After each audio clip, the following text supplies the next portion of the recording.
Assalamualaikum warahmatullahi wabarakatuh. Alhamdulillahi rabbil alamin. Wassalatu wassalamu ala asyrafil mursalin Sayyidina Muhammad wa ala alihi wa sahbihi ajma'in. Rabbi shrah li sadri wa yassir li amri wahlul 'uqdatam min lisani yafqahu qawli. Subhanaka la ilma lana illa ma 'allamtana innaka antal alimul hakim. Wala hawla wala quwwata illa billahil aliyil azim. Qala al muallif rahimahullahu ta'ala wa nafa'ana bi ulumid darain. Amma ba'd. Fa inna asdaqal hadisi kitabullah wa khairul hadi hadi Muhammadin sallallahu alaihi wasallam wa syarrul umuri muhdatsatuha wa kullu muhdatsatin bid'ah wa kullu bid'atin dhalalah wa kullu dhalalatin finnar. Alhamdulillah, sama-samalah kita mengucap syukur kepada Allah Subhanahu wa taala kerana pada malam ini kita dapat lagi sama-sama berada di masjid kita yang mulia ini dengan tujuannya untuk beribadat kepada Allah. Mudah-mudahan kita harap ibadat yang kita lakukan ini diterima Allah dan akan diberi ganjaran pahala dari sisinya. Oleh itu marilah sama-sama kita meneruskan usaha kita ini. Semoga kita mendapat keberkatan, mendapat rahmat dan juga mendapat keampunan daripada Allah Subhanahu wa taala. Malam ni kita masuk tajuk yang kedua lah. Tajuk yang seterusnya berapa 3 4 dah. Jadi malam ni nak cara ke alam kita tak pergi lagi. Kita pergi iaitu mengenal alam kubur. Lepas tu dalam itunya keadaan manusia di saat itu. Lepas tu kemudian tip ataupun cara untuk melepaskan azab kubur. Kita tengok gambar tu ada kubur. Dia orang duduk ziarah kubur. Lepas tu ada tempat-tempat kubur lah tu, batu-batu, pak segi. Apa itu alam kubur? Apa dia alam kubur? Ataupun dipanggil juga alam barzah. Alam kubur atau alam barzah tu ialah alam yang membatasi antara dunia dan akhirat. Jadi dunia lepas dah, akhirat tak lagi, duduk tengah. Dipanggil alam kubur. Ianya menjadi tempat persinggahan sementara. Kita transit situ. Jasad makhluk manusia ni berhenti situ sampailah dibangkitnya pada hari kiamat. Bila hari kiamat tak ada alam tu nya, dia balik, dia panggil alam akhirat. Penghuninya, orang yang ada situ tu berada di tepi dunia dah. Dunia tu ubik dah dia. Lah ni kita di atas dunia, dalam dunia. Bila sampai satu masa kita dipindahkan, jadi duduk tepi, tak lagi kubur dah ada akhirat. Dan akhirat iaitu masa depan. Bila tak tahu. Di sini sang mayat akan bertemu dengan malaikat muka dan nakir. Jumpa dengan waktu lah kitanya. Kemudian untuk masuk ke alam ni, nak pergi ke alam barzah tu kena melalui kematian. Mati pergi. Kalau tak mati tak pergi. Nak pergi pun tak boleh. Bila mati tak si pergi pun kena pergi. Tak si harus usung lagi. Bila mati kan rusuk lagi lah. Kalau KRN dia tak segi lah tak lebih situ. Tapi kok mana kita hidup kena buat lagi dia. Bila mati maka sampailah di alam barzah. Kematian ialah sesuatu yang pasti. Tak nak kata berkali ya ke tak, pasti. Dan setiap yang hidup akan merasai mati. Tak kira lah, asalkan hidup bernyawa, pokok ke, haiwan ke, manusia ke, semuanya akan merasai mati. Bahkan tidak ada satu pun dari kalangan yang bernyawa tu akan terlepas dari kematian. Allah sebut dalam surah apa? Kullu nafsin za'iqatul maut. Mau tak ingat dua. Summa ilaina turja'. Tiap-tiap diri sudah letaklah, tak boleh tidak, akan merasai mati. Summa ilaina turja'un. Kemudian kamu akan dikembalikan. Kita akan kembali kepada siapa? Pada Allah. Tujuan apa? Untuk menerima balasan. Jadi situlah kita akan dapat balasan yang kita dah buat atas muka bumi. Tu gambar orang mati. Demi mati orang nak tudung lah. Jadi benda ni kita akan alami belakang. Semua kita ni, hak tak mari masjid ke, hak mari masjid ke, hak tak sembahyang ke, hak kafir ke, akan lalu benda ni. Lagu tu tak boleh lari. Kalau boleh lari, ramai orang lari tak sampai celodar lagi lah. Kalau boleh lari lah, juk-juk lari. Tapi tak boleh lari. Kematian dari Islam dia berbeza dengan pandangan ataupun sangkaan orang mati. Kita Islam lagu lain, orang kafir lagu lain, tak sama. Kematian dari Islam ni bukanlah kemusnahan untuk selama-lama, bukan kata hacur rupuk macam pokok kayu, hacur macam binatang haiwan kita mati ke, hacur tinggal tulang gitu. Tidak. Jadi orang jahil dan orang yang sesat dia memang percaya gitulah. Tapi Islam tidak. Dalam Islam ni kematian adalah perpindahan. Pindah dari satu tempat ke tempat lain. Lah ni kita duduk di alam syahadah, dipanggil alam dunia. Kalau kita pindah kita alam barzah, alam yang tak nak apa kelih. Dari satu peringkat ke peringkat lain. Jadi lah ni peringkat berjasad. Jasad ni hanya pinjaman sementara Tuhan bui kita. Telinga, tubuh, kaki, tangan, perut, apa tu dia bui untuk dimasukkan ruh. Satu ketika ruh tu keluar daripada jasad tu. Jasad tu kembali kepada asal lah. Kerana kita daripada tanah, maka kembali kepada tanah. Dan dari satu persinggahan ke persinggahan seterusnya. Lalu ni kita menetap di dunia buat sementara. Masa dibaginya tak sama antara seseorang, antara individu tak sama.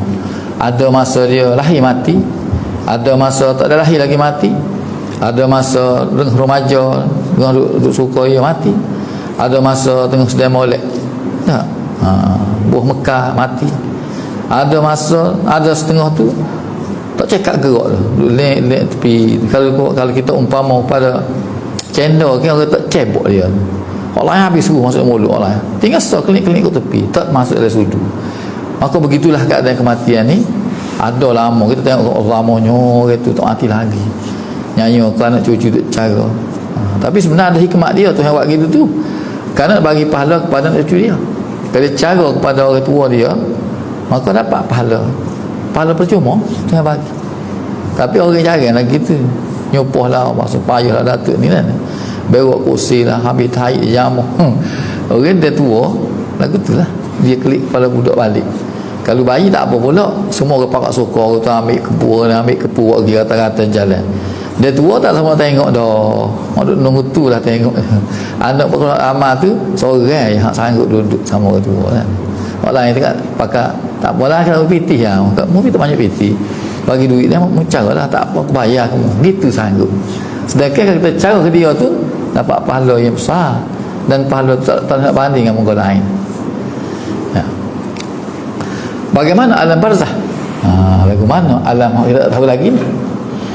Menurut Syekh Ali Al-Subani, alam barzah ni adalah alam yang dilalui oleh manusia setelah meninggal dunia. Maknanya kita tak tahulah, muka tak siapa lagi masuk. Orang mati tu dia tahu dah. Sahabat-sahabat kita mati, ayah kita, nenek kita mati, dia tahu dah. Alam barzah tu gini. Luahnya, tak? Ramanya, sains-sains dia tahu. Kita tak tahu. Kita pergi kubur senyap. Ia menjadi pemisah antara alam dunia dan alam akhirat. Itu alam barzah. Duk kubur lagi? Tak. Duk kubur tak jebak? Tak. Duk di Maklah, duk di Bakit? Tak juga. Kubur tu di mana-mana saja, tapi alam tu satu ya. Jadi kena pas itulah. Duduk kubur tu, tak duduk kubur tu, tak, jasad dia duduk situ, tulang dia macam duduk situ. Kita ke sini ini kan, orang masuk bawah mana tu kubur tak jebak. Jasad dianya terletak dalam satu alam, dipanggil alam ruh tadi. Kita akan bincang banyak lagi lah. Ni tajuk pertama. Tajuk kedua mungkin 2-3 minggu lagi kita masuk dalam hak lain pula, tapi kaitan sama. Mereka menetap di sini sehingga kiamat lah, duduk di alam barzah. Allah firman, wa min waraihim barzakhun ila yaumi yub'atsun. Sedang di hadapan mereka ada alam barzah. Mereka siapa? Kita. yang mereka tinggal tetap padanya. Jadi kita semua ni bakal akan pergi ke alam tu. Orang nelan ke, orang tak nelan ke, orang macam-macam orang pun akan pindah situ belakang di alam barzakh hingga hari mereka dibangkitkan semula, iaitu pada hari kiamat esok. Bangkit. Tak si bangkit kau bangkit. Pala ni tak segi pun lagi. Heret usung lagi tak. Mana belum. Esok pun lagi bangkit lah. Baik. Jadi nak sampai sana kena mati. Apa itu mati? Orang takut belakang. Mati nak sebut pun takut. Dia sebut kat mati ni larang. Sedangkan matilah kita sebut banyak. Sebab mati itu boleh menghilangkan kelazatan dunia. Imam Al-Ghazali dalam kitab Ihya Ulumuddin menjelaskan bahawa kematian sebenar ialah hanya perubahan keadaan yang dialami oleh ruh. Tu yang mati. Lah ni daripada memiliki kuasa penuh ke atas jasad, lah ni ruh kuasa ke atas ni. Kepada hilang kuasa. Bila mati hilang kuasa ni. Ruh yang sebelumnya dengan berleluasa menggunakan mata, menggunakan untuk melihat, menggunakan kaki untuk berjalan, menggunakan telinga untuk mendengar, dan semua anggota jasad yang lain sebagai alat bantunya, bantu ruh tadi, pada saat mati itu ia tidak mampu lagi melakukannya. Tak boleh dah. Lah ni dia guna. Ruh tu guna mata, ruh tu guna tangan. Kenapa tangan gerak? Siapa geraknya? Ruh tak ada. Ruh kita tak nampak. Dan kita kecek tengok apa dengan ruh. Tak ada ruh, pusing di mata gitu, telembing gitu. Tak ada ruh. Kalau tak panggil orang lah, kalau panggil banyak lah. Kalau panggil manusia kerana ada ruh. Jadi lah ni ruh menguasai semua tubuh kita. Sebab itulah perlu kita jaga ruh, supaya ruh tu molek, maka sempurnalah badan kita. Ruh, jiwa, hati, tu lah benda. Baik. Para ulama berkata ada perkara lebih dahsyat daripada kematian lagi. Ulama kata lagi kematian ni tak dahsyat mana. Biasalah. Tapi yang paling dahsyat sekali lagi ialah lalai dalam menghadapi mati. Hak ni berat. Tak ingat mati. Banyak kita tak ingat mati. Sebab mati tak sih. Kalau boleh nak lupa mati dulu. Nak buat benda nafsu kita nak. Serta meninggal apa ni? Berpaling dan sedikit mengingati mati. Hak tu hak paling berat. Serta meninggalkan daripada beramal soleh yang merupakan bekal setelah kematian. Jadi banyak kita tak cara pun. Dah lah mati kita tak ingat dah. Ya. Lepas tu pula buat amal tak pula. Biasalah kalau kita ingat mati tak amal lah. Dia nampak amal untuk dia lah. Untuk dunia dia, untuk apa ni? Untuk biar nafsu dia tu puas. Lagu tu. Sedangkan kematian sebenar adalah pesanan ataupun satu pelajaran atau tazkirah bagi orang hidup. Mati ni tazkirah paling rapat sekali. Beroyak ini tak rapat lagi. Royak mulut. Mati tu tazkirah besar lah tu. Kalau mati pun tak mikir lagi, berat benar kan. Saya kita mati pun kita buat doa. Biasa mati kan. Sudah. Bila saya mati artinya kita tahu dah lagu mana dia tu mati, dia pindah daripada alam nak buat sembahyang tak boleh dah. Gila dia bekal dia bawa. Kalau banyak mujur, kalau tak banyak nyanyi. Kita pun tu terfikir aku ni lagu mana lah. Dia pergi kat balasa, dia pergi dengan orang ngajar, dia pergi juga. Tapi aku tak langsung ni. Mana kena ada bimbang. Sebab tazkirah mati ni lebih dapat dengan jiwa kita. Bagi orang berfikirlah. Bagi orang berfikir tu biasa lah. Baik, habis itu. Selepas mati, di mana tempat berkumpul ruh orang beriman dan orang kafir? Di mana ruh? Mereka mati kan? Jasad duk kubur lah. Kalau galian dah situ tulang apa? Lah ni galian dah belakang lagi. Tak punah. Hak lama-lama pun ada hak tak acur. Tulang tu. Ya. Tapi ruh dia duk mana? Sama ada orang yang mukmin ke atau orang kafir duk mana? Dalam buku Teman di Barzakh, kupasan kitab Ziarah ke Alam Barzakh karya Al-Iman Jalaluddin Asyayuti menyatakan Abdullah ibnu Amar ibnu Al-As, iaitu salah seorang sahabat Nabi SAW, pernah ditanya oleh seorang kenalan berkenaan hal ni. Ada saya tanya. Bila tanya, beliau menjawab, Abdullah menjawab, ruh orang beriman berada dalam burung yang berwarna putih, duduknya di bawah aras, naungan aras Allah SWT, dalam keadaan bersujud padanya. Dia. Setiap ruh itu tidak ada di satu tempat, tak sekali juga. Ada yang tempatkan dalam burung berwarna putih, ada yang tempatkan dalam burung warna hijau, bertebangan dalam syurga Allah. Lepas tu orang India, orang Keling, orang Hindu, dia percaya ruh dia boleh-boleh duduk dalam burung, ekor burung ni. Orang ambil marah di India, burung Raja Wali.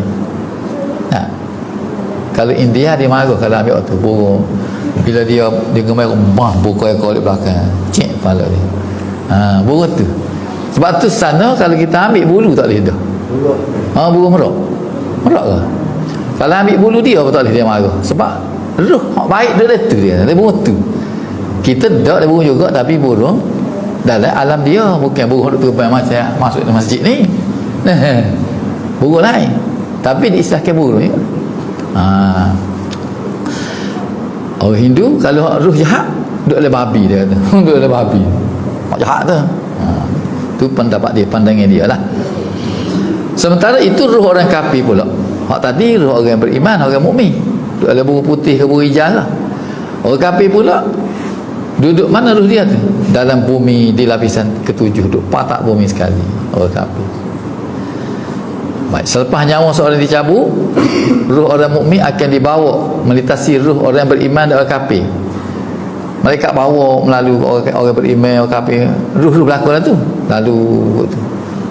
Ketika itu akan berlakulah siapa menyapa, tanya menanya lah. Hak ruh situ tanya hak ruh baru mari. Dan bertanya khabar antara mereka.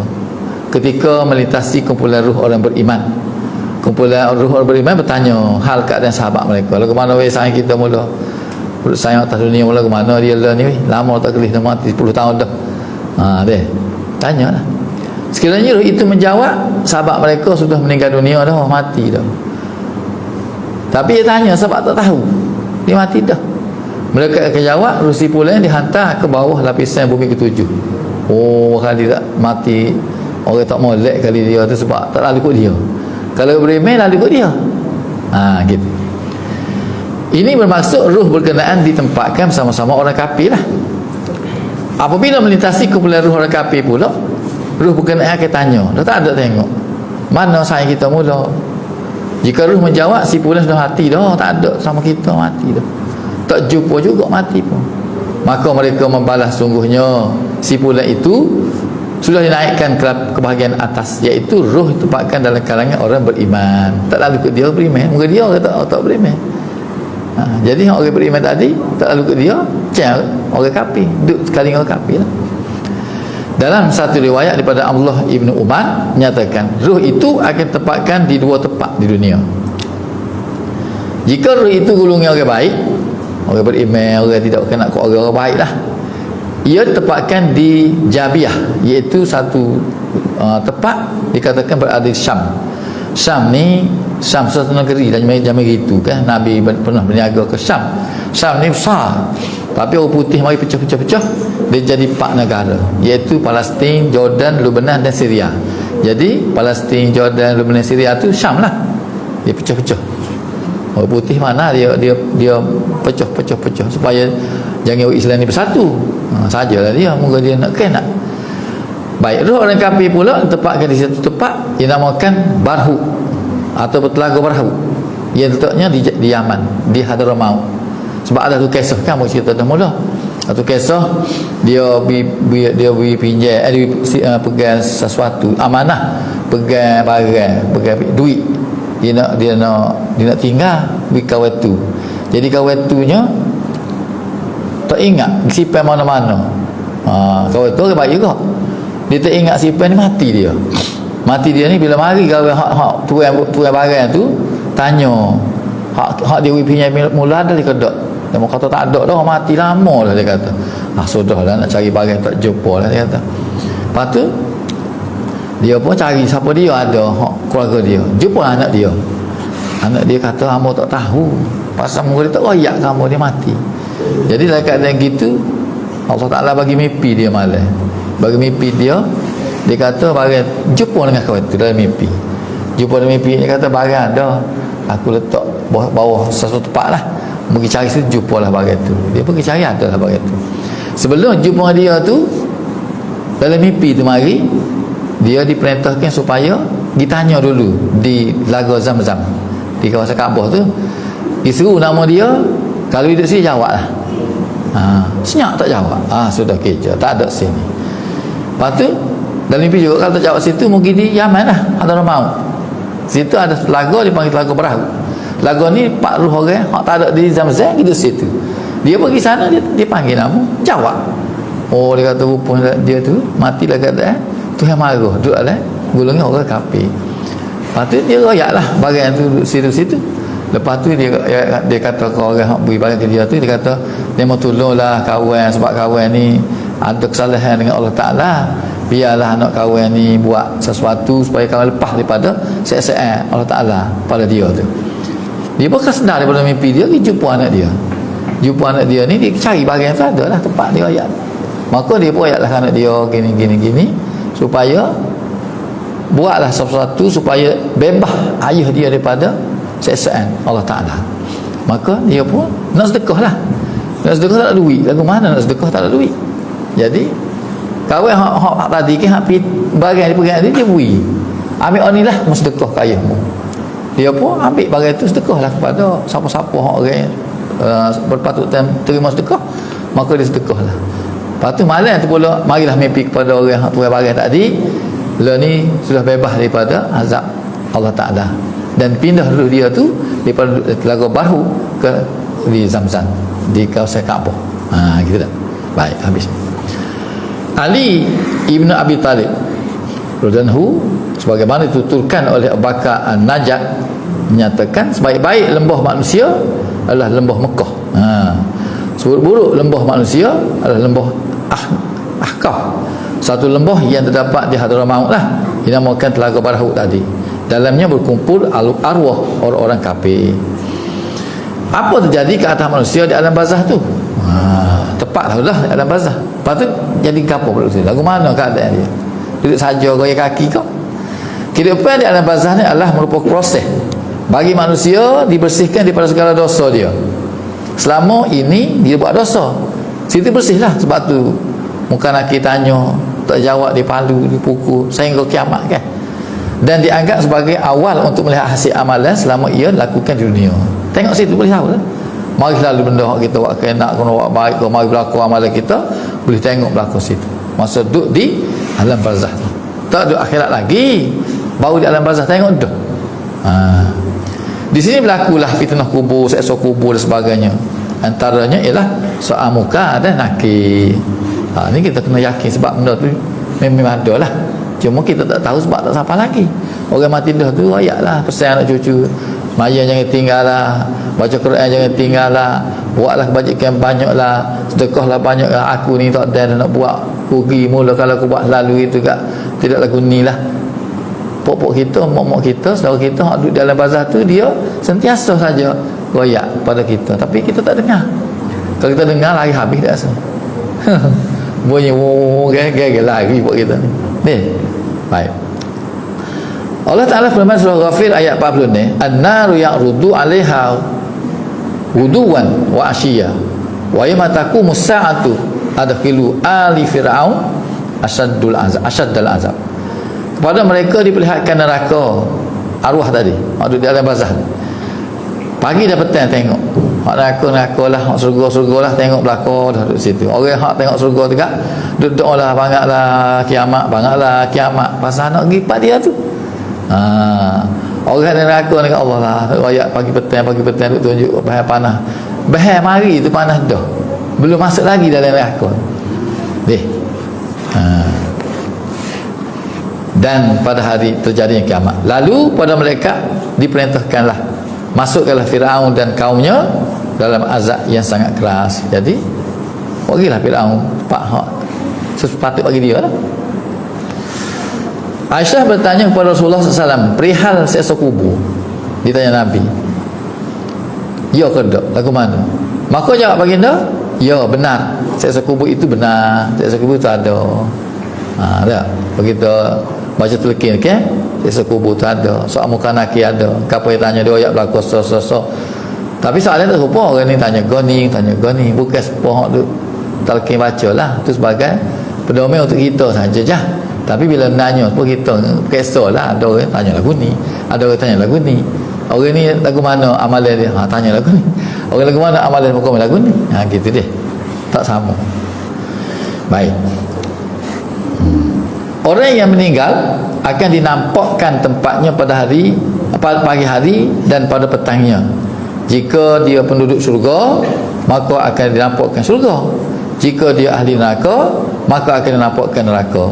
Dikatakan kepadanya, ini adalah tempatmu sampai Allah membangkitkanmu pada hari kiamat. Jadi kalau orang ada syurga ni kat sini duduk di ni, lini molek tidur di neraka. Orang neraka dekat Allah, mari bahaya panas. Kita duduk kat api bakar tak gerak dah tak? Ya. Nampak dah. Kita duduk kat api tak boleh dah, kat situ nampak dah bahaya mari sembuh dah. Selang-selang kita semua. Tak tahu lagu mana dah, minta lah ni. Kita kena istiqomahkan hak kita dah buat ni, ngaji semua, jemaah semua, dengan kuliah semua dah. Sebab benda ni lah akan bantu kita bila kita duduk situ sebelum sampai akhirat lagi dari kubur. Azab kubur sangat besar, nak banding dengan azab dunia tak boleh. Azab dunia ni kita kata kalau orang goda orang, puas goda ni berhenti, tapi akhirat orang tak berhenti dah sampai kiamat. Palu juga gerlan colek naik, palu berhenti waktu sembahyang, masuk berhenti ya, habis waktu juga palu pun tak waktu sembahyang lagu tu lah keadaan semua-semua dia. Begitu pula bahayanya. Rasulullah menyampaikan berita azab kubur kepada sahabat-sahabatnya dengan berkhutbah. Rasulullah bersabda, mohonlah perlindungan kepada Allah dari azab kubur. Dia ulang 2 kali, mohonlah perlindungan kepada Allah dari azab kubur dah. Diminta semua dah. Kita lah, sebab tu kita baca Allah ma'ajirni minan Allah ma'ajirni minan nak lepas pada semaya 3 kali semaya zuhur asar isya, lepas tu maghrib subuhnya 7 kali. Kita minta supaya Tuhan jauh pada api neraka kita. Sebab itulah kelepas semaya jangan gaduh bangun lah, jangan gaduh bangun nak pergi duduk mana-mana walaupun kita lorak, biar dia baca sekurang-kurangnya kita minta Tuhan rindu kita lepas daripada azab api neraka. Tu paling kurang lah, orang benar tak apalah apa tu.